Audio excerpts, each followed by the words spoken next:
In this tutorial, I'm going to show you how to compute a z-score, and to learn more about the z-score, you should probably watch the lecture, but when it comes to computing it, it's pretty straightforward.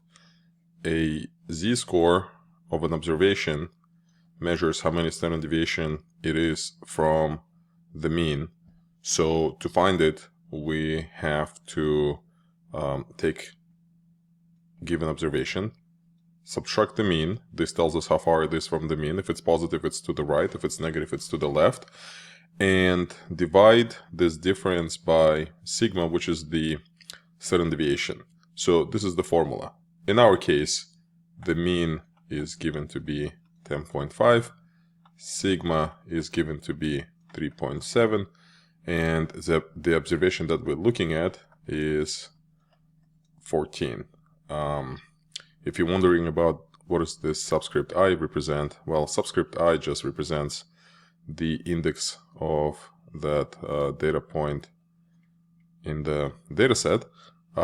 In our particular case, 14 is, if we look at the data set, this is number 14, the value 14, and it is 1, 2, 3, 4, 5, 6, 7, 8, 9, 10th observation, right? So in our case, it's 10th x is equal to 14.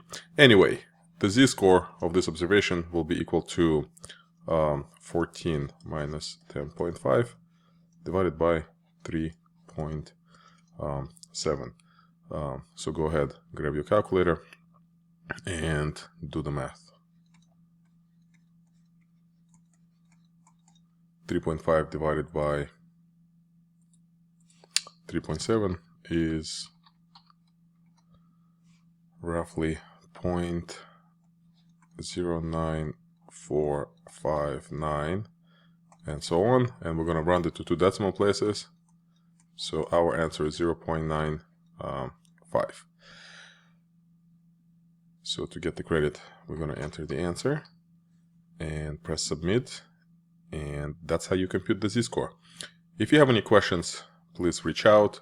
If you want to try a similar question, please look for the link in the description of this video.